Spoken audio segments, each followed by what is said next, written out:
بسم اللہ الرحمن الرحیم۔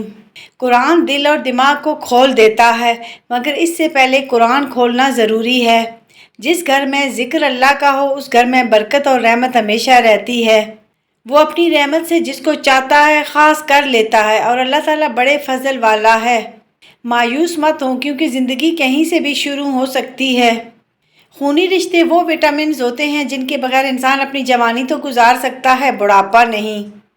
احساس کہنے کو تو چھوٹا لفظ، لیکن اہمیت کے لحاظ سے بہت بڑا خزانہ ہے۔ رشتوں کو توڑنے جوڑنے میں اسی کا بڑا ہاتھ ہے۔ خاموشی نامناسب سوالوں کا بہترین جواب ہے، اور مسکراہٹ ہر حالات کا بہترین رد عمل ہے۔ وقت کے ساتھ ساتھ بہت کچھ بدل جاتا ہے، لوگ بھی، رشتے بھی، احساس بھی، اور کبھی ہم خود بھی۔ اپنوں سے منافقت کرنے والوں کو میں نے ہمیشہ غیروں کے قدموں میں گرتے دیکھا ہے۔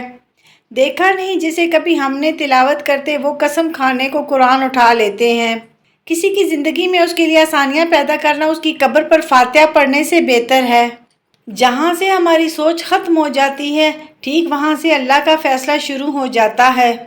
بات نیت کی ہوتی ہے۔ کوئی کعبہ سے بھی خالی ہاتھ لوٹ آتا ہے، اور کوئی گھر بیٹھے رب کو پا لیتا ہے۔ اختلاف ڈٹ کر کریں، لیکن منافقت کبھی نہ کریں۔ اختلاف جرأت مند، دلیر اور خاندانی لوگ کرتے ہیں، جبکہ منافقت بزدلوں اور بدنسلوں کی صفت ہے۔ یہ دنیا صرف دھوکہ ہے، جو بے حیا کو خوبصورت، دھوکے باز کو عقل مند اور ایماندار کو بے وقوف سمجھتی ہے۔ کسی کی نظر میں اچھے تھے، کسی کی نظر میں برے تھے۔ حقیقت میں جو جیسا تھا ہم اس کی نظر میں ویسے تھے۔ صبر کریں، اگر آزمانے والا اللہ ہے تو آزمائش سے نکالنے والا بھی تو ہمارا اللہ ہے۔ نیکی میں اتنی طاقت ہے کہ ایک چھوٹی سی نیکی آپ کو اللہ کی رضا اور جنت کا حقدار بنا سکتی ہے۔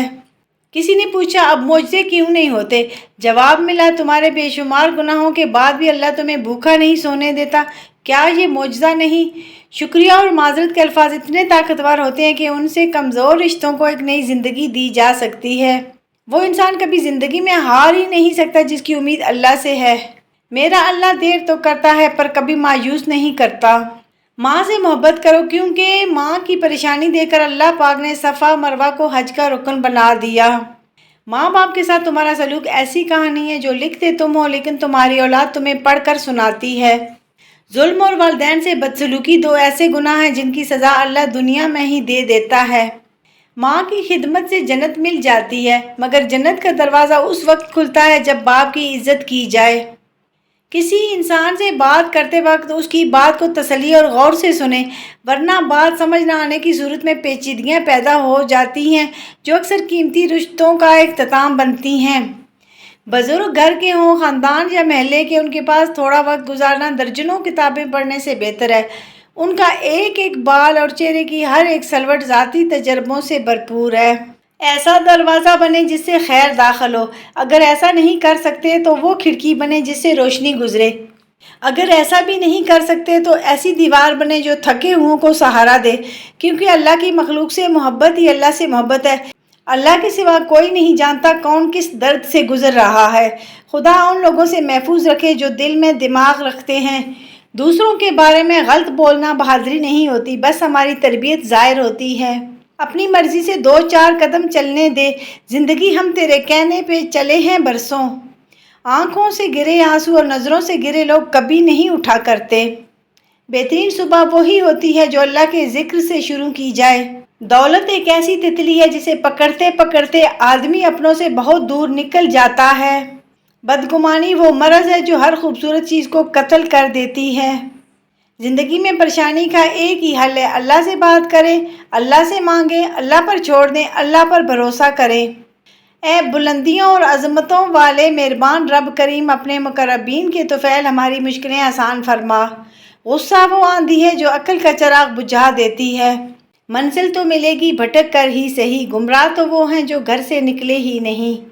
اپنے حوصلوں کی پرواز اونچی رکھو، ایک دن مکان بھی بن جائے گا، مقام بھی بن جائے گا۔ رزق کے پیچھے اپنی عزت کا سودا مت کرو، کیونکہ نصیب کا رزق انسان کو ایسے تلاش کرتا ہے جیسے مرنے والے کو موت۔ وقت بھی کتنی عجیب چیز ہے، کسی کا کٹتا نہیں، کسی کو ملتا نہیں۔ زندگی ایک انجان کتاب جیسی ہے، اگلے صفحے پر کیا لکھا ہے کسی کو نہیں پتا۔ کسی سے اتنا ہی ملو جتنا وہ ملنا چاہتا ہے۔ غیروں میں بانٹ دیا اس نے وقت اپنا، ہمارے حصے میں تو صرف بہانے آئے۔ یا اللہ میرے والدین کو صحت، زندگی اور تندرستی عطا فرما اور بڑھاپے میں ان کے لیے آسانیاں فرما دے، آمین ثم آمین۔ اے عرش والے رحم کر، فرش والے بڑی مشکلات میں ہیں۔